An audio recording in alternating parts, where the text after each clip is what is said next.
अहम डॉक्टर कमल गुप्ता, मैं देवेंद्र सिंह बबली ईश्वर साक्षिणम विधि द्वारा स्थापित भारतीय संविधानम प्रति अटल विश्वासम से श्रद्धा और निष्ठा रखूंगा।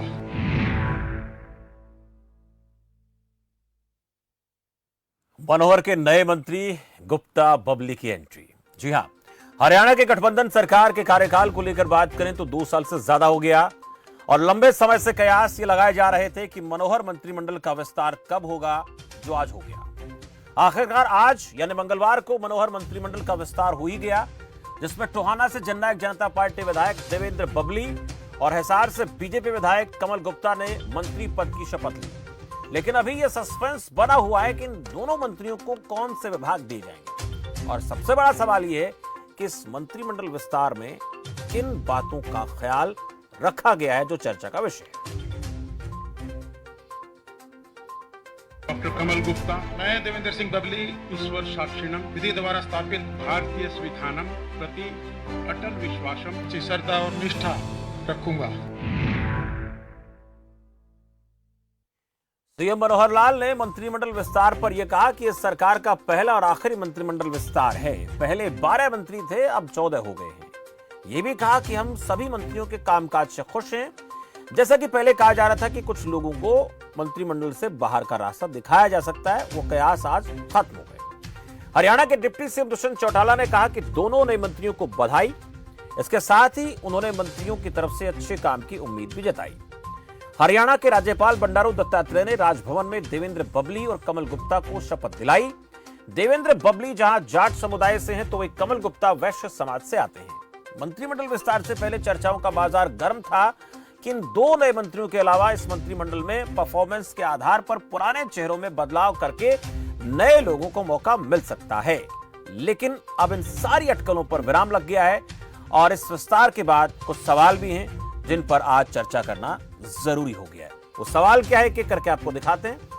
2.25 साल का इंतजार कैसा रहा, कैबिनेट का विस्तार, अहम सवाल यही है। मंत्रिमंडल विस्तार, क्या सभी समीकरण साध पाई है गठबंधन की सरकार?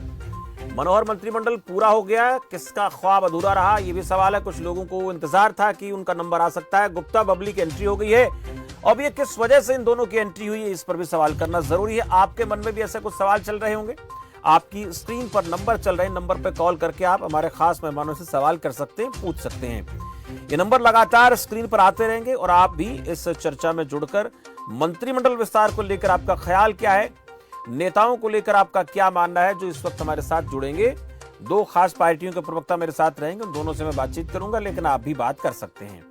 कमल गुप्ता की बात कर लेते हैं। हिसार से विधायक है कमल गुप्ता। ये राजनीतिक सफर आपको दिखा रहे हैं। संघ के बाद प्रदेश बीजेपी नेतृत्व की पसंद है कमल गुप्ता। 1996 में बीजेपी के टिकट पर पहला चुनाव वो लड़ चुके हैं। 2014-2019 में हिसार विधानसभा क्षेत्र से विधायक चुने गए हैं डॉक्टर कमल गुप्ता। 2014 में तीसरी बार चुनाव लड़ा और भारी मतों से जीते। साल 2019 में कांग्रेस के रामनिवास को हराकर ये विधायक फिर बने। 2015 में 2 साल के लिए उन्हें सीपीएस भी बनाया गया। तो ये कमल गुप्ता का राजनीतिक सफर। एमडीयू के मेडिकल कॉलेज से 1980 में मास्टर ऑफ सर्जरी की थी। वैश्य समाज से आते हैं विधायक कमल गुप्ता और इसके साथ साथ देवेंद्र बबली का परिचय भी आप ग्राफिक्स के माध्यम से लगातार देख सकते हैं, वो भी आपको दिखाते रहेंगे। दोनों खास मेहमान जुड़े हैं मेरे साथ। बजरंग दास गर्ग, प्रवक्ता कांग्रेस पार्टी से। गर्ग साहब, बहुत स्वागत है आपका खबर फास्ट पर। और विकास वाल्मीकि हैं, प्रवक्ता भारतीय जनता पार्टी से। विकास जी, आपका भी बहुत बहुत स्वागत है इस चर्चा में। पहले विकास वाल्मीकि जी, आप ही से बात कर लेते हैं। आज 2 नए चेहरों को मंत्रिमंडल की शपथ दिला दी है राज्यपाल ने और मंत्रिमंडल का कोटा पूरा हो गया है। आपसे जानना चाहूंगा, अक्सर ये देखा जाता है कि अगर किसी भी व्यक्ति को मंत्रिमंडल में शामिल किया जाता है तो तमाम चीजों का ख्याल रखा जाता है। एक जेजेपी से, एक बीजेपी से आए, दोनों मंत्रियों को मंत्रिमंडल में शामिल करने के लिहाज से मैं जानना चाहूंगा आपसे, आपके नजर में ये विस्तार किया गया, इसका आधार क्या है? देखिए, नमस्कार भाई साहब जी। नमस्कार।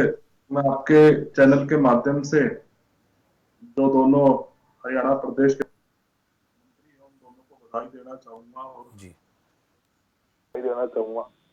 देखिए, जिस तरीके से दोनों बहुत ही अनुभवी साथी, अनुभवी विधायक है, सीनियर विधायक है और पिछले समय से जिस तरीके से अटकलें चल रही थी कि मंत्रिमंडल का विस्तार हो रहा है, होने जा रहा है, और आज पूर्ण रूप से इन 2 साथियों को मंत्री मंत्रिमंडल में मुख्यमंत्री मनोहर लाल जी ने शामिल कर और 15% का जो कोटा था उसको पूरा करने का काम किया है। लगातार अब पिछले 7 वर्षों से भारतीय जनता पार्टी की जो सरकार है प्रदेश में लगातार विकास के काम कर रही है और अब निरंतरण है कि अब विकास का पहिया और तेजी से घूमेगा और प्रदेश की जो काम है वो और अच्छे तरीके से हो पाएंगे, बेहतर तरीके से हो पाएंगे। आधार की जहां तक बातें पूछेंगे विकास जी, आपको क्या लगता है क्या बेस रहा? देखिए, एक जाट समुदाय से आते हैं, एक वैश्य समुदाय से आते हैं, इसको लेकर आपका क्या मानना है? क्या इन चीजों को ध्यान में रखकर इनको मंत्रिमंडल में शामिल किया गया है या कुछ और वजह आपको नजर आती है? कोटा तो पूरा हो गया, ये तो बहुत पहले भी सरकार कर सकती थी, सब सरकार के हाथ में होता है, लेकिन 2.25 साल इंतजार किया, कोई तो वजह रही होगी। देखिए भाई साहब, हर एक फैसले का उचित समय होता है। अब वो उचित समय आ गया था और हर तरीके की जो चीजें होती है उनको मद्देनजर रखते हुए भारतीय जनता पार्टी ने अपनी कैबिनेट का विस्तार किया आदरणीय मुख्यमंत्री मनोहर लाल जी ने। ठीक है, आपको ऐसा लगता है कि समय के हिसाब से ऐसा हुआ है? मेरे साथ बजरंग दास गर्ग हैं, प्रवक्ता कांग्रेस पार्टी से। गर्ग साहब, देखिए, तो सही बात है कि ये सब मुख्यमंत्री का निर्णय होता है, सरकार अपने हिसाब से तय करती है, लेकिन 2 चेहरे शामिल किए गए, एक तो हिसार से और दूसरा टोहाना से। टोहाना से ऐसे व्यक्ति को मंत्रिमंडल में शामिल किया गया जिसने सुभाष बराला को चुनौती दी और बड़े अंतर से हराया, और दूसरे ऐसे चेहरे को शामिल किया गया जो लगातार दूसरी बार विधायक बने हैं, वैश्य समाज का प्रतिनिधित्व करते हैं। क्या मानना है आपका? देखिए, मंत्रिमंडल का विस्तार करना, इसको मंत्री में लेना, ये मुख्यमंत्री का अधिकार क्षेत्र के अंदर है जी। मुख्यमंत्री जब चाहे अपना कोटा पूरा कर सकता है, तो कांग्रेस पार्टी को इतराज नहीं है जी। मगर जहाँ रही सरकार की बात, सरकार का जो 2.25 साल कार्यकाल कैसा रहा, मेन बात ये आती है। जिस प्रदेश का मुख्यमंत्री और आगे जितनी पूरी सरकार है, आपने देखा किस प्रकार सरकार के अंदर बैठे सरकार के कर्मचारी ही सरकार से दुखी है। जो सरकार अपने नौकरों को, अपने कर्मचारियों को संतुष्ट नहीं कर सकती, तो उसको जनता संतुष्ट कैसे करेगी? कि आपके सामने हरेक महकमे के जितने भी कर्मचारी है सरकार के खिलाफ सड़कों पर प्रदर्शन कर रहे हैं, नारेबाजी कर रहे हैं, पंचकुला में इकट्ठे हो रहे हैं, उन पर पानी की बिछोरे फेंकी जा रही है, लाठी चार्ज हो रहा है हर जगह। आज देख लो, आंगनबाड़ी महिलाएं हैं, हजारों की तादाद के ऊपर जगह जगह पूरे प्रदेश में धरना दे रही है। और केंद्र सरकार की ये नीति आपने देखा, निजीकरण की तरफ है। LIC देख लो, रेलवे देख लो, एयरपोर्ट देख लो, सारा अड़ंगा जो है ये सरकार बेचने में लगी हुई है। इस सरकार से ना किसान खुश है, ना व्यापारी। बजरंग दास जी, इस पे तो चर्चा हम करेंगे, लगातार इस तरह की चर्चा करते रहेंगे, लेकिन जो प्रतिनिधित्व दिया गया है इस पर मैं सवाल आपसे करूंगा। इस बीच मेरे साथ दर्शक है रणवीर रोहतक से, उनसे जान लेते हैं वो क्या कहना चाहते हैं। रणवीर जी, बहुत स्वागत है आपका। रणवीर जी, स्वागत है। शमशेर जी नमस्कार। सर नमस्कार। शमशेर जी, बड़ी खुशी है, ठीक है, मनोहर लाल मुख्यमंत्री जी ने अपने मंत्रिमंडल का विस्तार किया है, लेकिन बड़े हैरानी की बात है कि हमारी सरकार ने 715,69,36,000 रुपए एड पर खर्च कर दिए 7 साल में, और हमारा गांव नगर निगम के अंदर आता है। 6.5 साल से हमारे गांव में पीने का पानी नहीं है। 2 साल के बाद 2 साल से राहुल देशवाल पार्षद ने टेम्परेरी ट्यूबवेल लगाकर पानी देने का काम किया, लेकिन हमारी पाइपलाइनें गंदे नाले के नीचे से हैं, जिसका मुद्दा विधानसभा में उठ चुका है और आपके टीम भी गांव का दौरा कर चुकी है, लेकिन कोई समाधान नहीं। तो इस सरकार से हम कुछ उम्मीद नहीं कर सकते, चाहे ये इसमें कुछ भी करें। इनकी तो कोरोना काल में जैसे गाड़ियां चली हैं, ऐसे ही चलती रहेंगी, 2 नेताओं का भी घरों का विकास हो जाएगा। हमें बहुत ही ज्यादा सख्त नाराजगी सरकार से जी।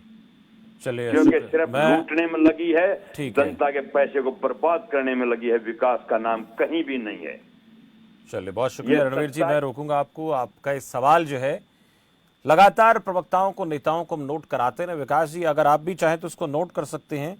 ये बात बहुत बार उठी है और रणवीर जी का एक ही सवाल होता है मैक्सिमम कि उनके गाँव में पीने के पानी की जो दिक्कत है पानी की पाइपलाइन वो बहुत ख़राब है, कई बार नोट करा चुके हैं। वो मैं चाहूँगा उसको आप नोट कर लें और इसको समाधान भी तरफ लेकर जाएं। लेकिन बजरंग दास जी, आपसे मैं जानना चाह रहा था कि इसमें जो जो समुदायों को प्रतिनिधित्व दिया, देखिए आपने कहा कि मुख्यमंत्री का अधिकार है, इसमें कोई शक नहीं है, लेकिन जो मंत्रिमंडल में अलग अलग समुदाय के लोगों को प्रतिनिधित्व देने की बारी जब आती है तो उसका ख्याल सभी राजनीतिक पार्टियां रखती हैं।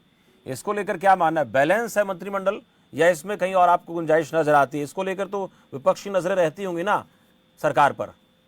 शेर जी, ये बात तो ठीक है, मगर मेरा इस मामले में बोलना उचित नहीं है, क्योंकि कांग्रेस पार्टी जात पात की राजनीति नहीं करती।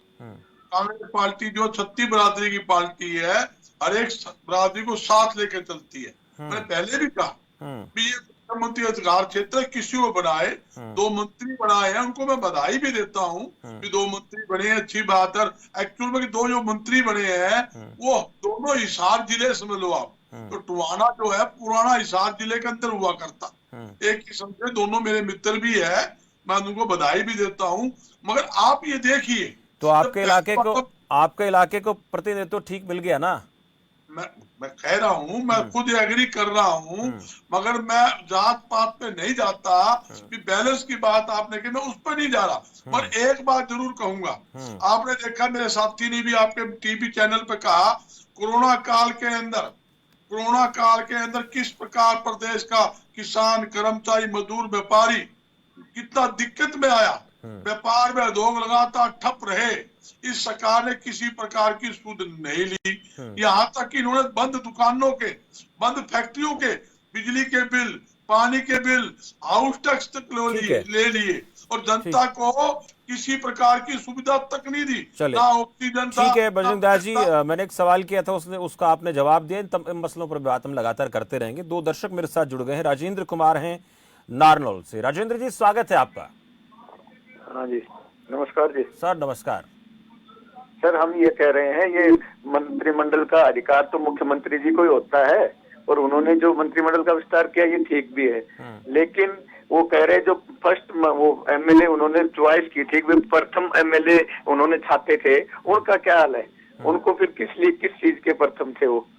अब मंत्री पहले एमएलए का वो किया था सर्वे वगैरह, तो उसमें प्रथम द्वितीय से वो निकाले थे, तो उनका क्या वो फिर है वो? जी चलिए, मैं सवाल का जवाब लूंगा। शुक्रिया राजेंद्र जी। विकास जी इसका जवाब देंगे। एक दर्शक और है मेरे साथ, उनका भी सवाल ले लेते हैं। नरेश हैं जींद से। नरेश जी, स्वागत है आपका। हाँ जी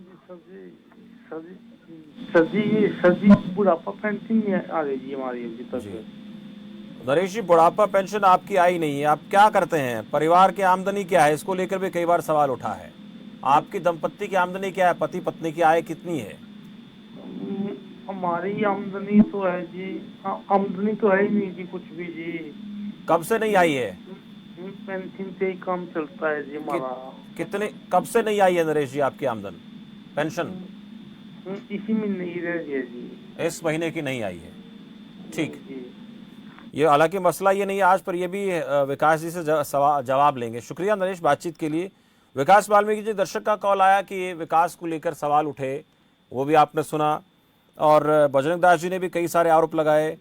राजेंद्र कुमार जी का भी कहना था कि मंत्रियों को मेरिट क्यों दी गई, फिर अगर इस हिसाब से मंत्री बनाने थे तो विधायकों को किस आधार पर इस तरह से तवज्जो दी गई, ये भी एक सवाल है। नरेश जींद से दर्शक, जिनका ये कहना है कि पेंशन नहीं आई इस महीने की।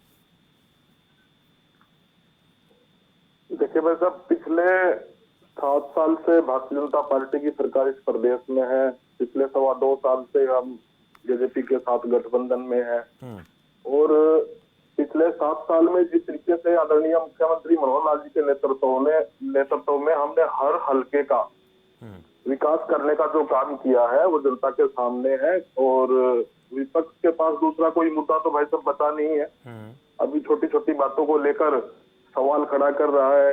कोरोना टाइम की बात कर रहे हैं। देखिए, पिछले कोरोना टाइम में जिस तरीके से भारतीय जनता पार्टी के कार्यकर्ता ने हरियाणा प्रदेश के लोगों की जो सेवा करने का काम किया है, सेवा भाव से जो काम करने का कार्य किया है, चाहे मास्क है, सैनिटाइजर है, हर तरीके से लोगों से कनेक्ट रहने का काम भारतीय जनता पार्टी के एक कार्यकर्ता ने लोगों के द्वार जाके सेवा करने का कार्य किया है। इससे भाई साहब मेरे को तो लगता नहीं, जो भाई साहब कह रहे हैं कि हमारे को तो कोरोना के टाइम में कांग्रेस पार्टी कहीं नजर ही नहीं आई भाई साहब, दिखाई ही नहीं दी।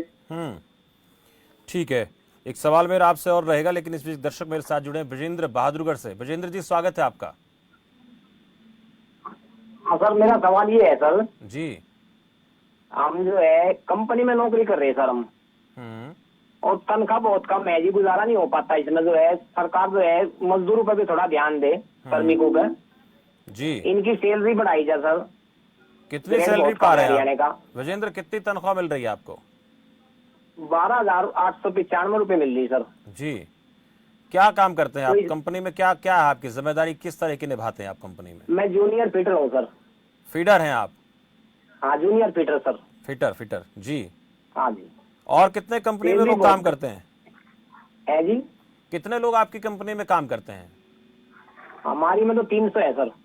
जो आप लोगों को तनख्वाह मिल रही है उसका लिखित में आप लोगों को मिला हुआ है ऑफर लेटर वगैरह? पे स्लिप मिलती है सर, परमानेंट हूँ मैं। परमानेंट हैं आप, ठीक है। यानी आप ये कहना चाहते हैं कि हमारी तरफ भी सरकार प्राइवेट कंपनियों को भी थोड़ा सा अलर्ट करे कि हमें ठीक ठाक तनख्वाह मिल जाए। चलिए, बहुत शुक्रिया। मैं पूछ लेता हूँ, चलिए बोलिए। हाँ ब्रजेंद्र, बोलिए। लड़कियों पर थोड़ा ध्यान दे सरकार जी, और श्रमिकों का जो है कार्ड बनना चाहिए सर, जो है सब्सिडी मिलनी चाहिए। 15,000 से नीचे वालों को सब्सिडी मिलनी चाहिए सर जी।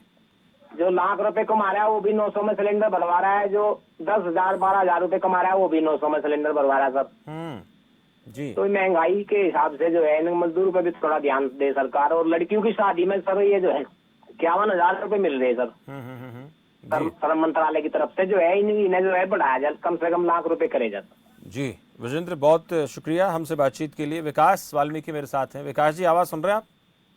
जी बस साहब, आ रही है आवाज। विकास जी, एक सवाल आया है विजेंद्र का, और एक कंपनी में काम करते हैं। हालांकि वो जो ऑफर लेटर इन लोगों को मिलता है उसके जो न्यूनतम मजदूरी है उन लोगों को मिल रही है, लेकिन इसके साथ साथ अहम ये है कि एक तो सब्सिडी को लेकर बात कर रहे हैं कि हमें भी सिलेंडर पे, गैस सिलेंडर पे सब्सिडी मिलनी चाहिए। 15,000 रुपये से कम जिनकी तनख्वाहें हैं, हालांकि 15 भी कोई बहुत ज़्यादा सैलरी नहीं है, और एक ये स्थायी नौकरी कर रहे हैं इस कंपनी में, फिटर का काम कर रहे हैं, पर दिक्कत ये है कि लोगों की सैलरी बहुत कम है। और एक सवाल मेरा आपसे ये था कि आपने मंत्रिमंडल विस्तार को लेकर जो बातें कही हैं उसमें कहा कि ये मुख्यमंत्री का अपना क्षेत्राधिकार है, हमारी जो सरकार है बेहतर काम कर रही है, पर एक चीज़ देखी जा रही है कि जब भी कभी मंत्रिमंडल का विस्तार होता है तो उस मंत्रिमंडल विस्तार में जात पात क्षेत्र को बड़ा ध्यान में रखा जाता है, और कुछ ऐसा भी देखा जाता है कि कोई व्यक्ति बहुत ज़्यादा दबाव बनाता है। देवेंद्र बबली को हमने देखा जब वो विधानसभा में पिछले साल के सत्र के कार्यकाल के दौरान, देखा हमने किस तरह से किसान आंदोलन को लेकर अपनी सरकार पे हावी थे। क्या ये दबाव की रणनीति रही है कि जिनको इस तरह से मंत्रिमंडल में शामिल किया गया?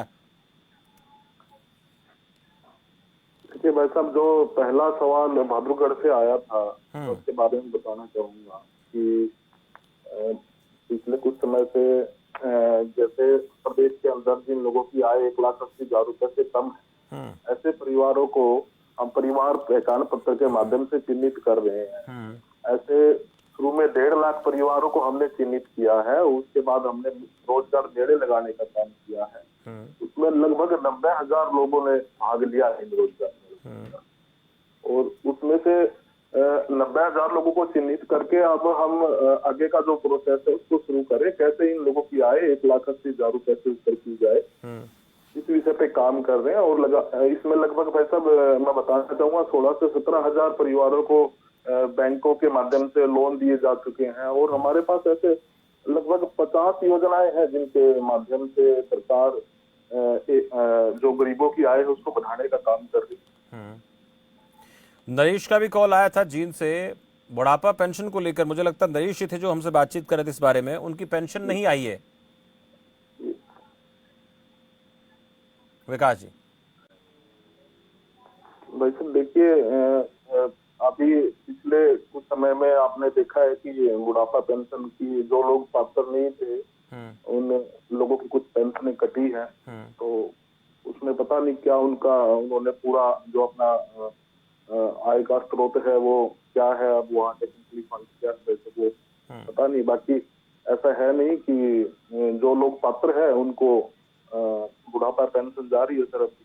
जी ठीक है जी। बजरंग दास गर्ग कुछ कहना चाह रहे हैं। बजरंग दास जी। शमशेर जी, मेरे एक साथी ने आपके चैनल पे एक सवाल किया था, भाई सैलरी कम है, भाई प्राइवेट जो नौकरी करते हैं उसकी तरफ भी ध्यान दिया जाए।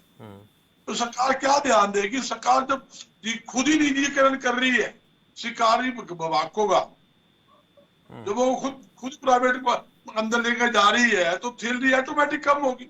या तो ये डिमांड होनी चाहिए भाई सरकारी नौकरी मिलनी चाहिए, जो जितने विभागों के अंदर जो कर्मचारियों की कमी है, हर चीज की कमी है, उसको पूरा किया जाए। जैसे मेरे साथी बीजेपी के साथी ने कहा कि कोरोना महामारी में हमने बड़ी मदद करी, कांग्रेस ने मदद नहीं करी। मेरे साथी को शायद पता नहीं है, कोरोना महामारी के अंदर मुख्यमंत्री राहत कोष के अंदर हमने कांग्रेस पार्टी की तरफ से मुख्यमंत्री जी को फंड दिया, चेक दिया, और प्रदेश के हर जिले, हर शहर, हर इलाकों के अंदर हमने राशन बांटे, सूखा राशन भी दिया, खाने के पैकेज भी दिए, सैनिटाइज, मास्क, हर प्रकार की व्यवस्था कांग्रेस पार्टी की तरफ से की गई। और यहाँ तक कि तो हमारी जो सामाजिक धार्मिक संस्था हरियाणा के अंदर है, उन्होंने दिल खोलकर दान दिया। मेरे देश के प्रदेश के व्यापारी उद्योगपतियों ने इतनी मदद करी, आप सोच नहीं सकते। यहाँ तक कि सरकार की तरफ से कोई मूलभूत सुविधा आज भी हॉस्पिटल में नहीं है, उस टाइम तो थी नहीं। आज की बात है, लो आप ये बता दो 50% डॉक्टरों की और 50% स्टाफ की आज भी हॉस्पिटल में कमी है। बेड की हालत देखो, बेड सड़े पड़े हैं। वहां पर हॉस्पिटल में आदमी चला जाए बीमार और हो जाए, इलाज तो छोड़। सबसे बड़ी बात है सरकारी हॉस्पिटल की हालात ऐसे है, डॉक्टर जाते ही प्राइवेट हॉस्पिटल में रेफर कर देता है। जहां की अल्ट्रासाउंड की मशीन लगी हुई है, एक्सरे की मशीन लगी, वहां डॉक्टर तक नहीं हॉस्पिटल में। इतनी कार्ड की बात है, आप जाकर चेक कर लो हॉस्पिटल में। और थोड़ी सी बारिश आ जाए, 4 पानी और सरकारी हॉस्पिटल में भर जाता है। इससे बुरा हाल देखिए सरकारी स्कूलों में है। सरकारी स्कूलों की बिल्डिंग जो जर्जर हालत के अंदर है, बैठने के लिए बच्चों के लिए। ठीक है बजरंग दास जी, मैं पूछूंगा सवाल बात करने लगातार। एक दर्शक मेरे साथ जुड़े हैं, करीम खान मध्य प्रदेश से, उनसे सवाल लेते हैं, क्या कहना चाहते हैं। करीम जी बहुत स्वागत है आपका।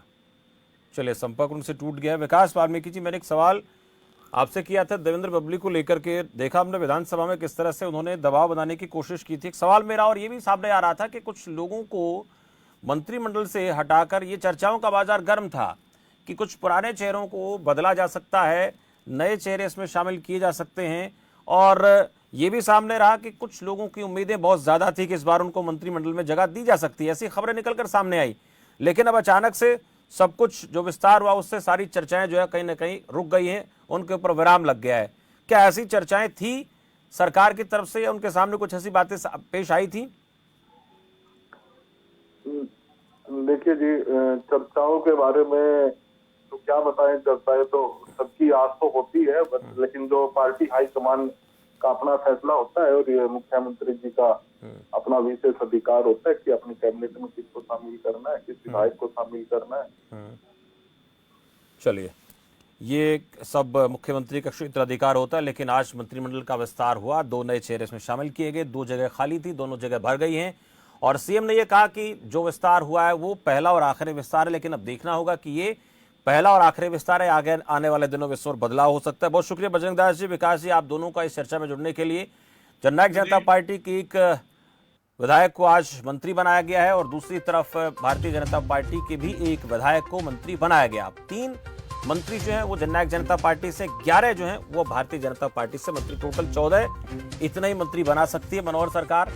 अब देखना दिलचस्प होगा कि 2.25 साल के इंतजार के बाद जिनको मंत्री बनाया गया, बाकी और तमाम जो लोग हैं जो उम्मीद में बैठे थे कि उन्हें मंत्रिमंडल में शामिल जो है वो किया जा सकता है, उनकी उम्मीदें थीं, ऐसा नजर आ रहा था। कुछ लोगों की खबरें तो ये भी सामने आई कि चेयरमैन तक का पद जिन्होंने ठुकरा दिया था। अब उनका रुख क्या होगा इस विस्तार के बाद, या फिर सब लोगों को साधने के बाद ये विस्तार किया गया है, इस पर नजर बना के रखना होगा, देखना होगा क्या कुछ ऐसा घटित होता है या फिर सब कुछ शांत रहता है, इस पर नजर रखेंगे। फिलहाल सवाल आपका मैं इतना है, अब देखते रहिए खबर फास्ट। नमस्कार।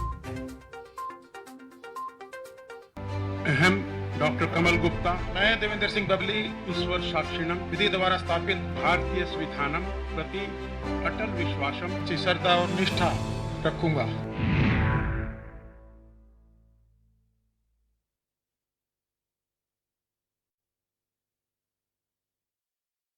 You know it's only a drill, and yet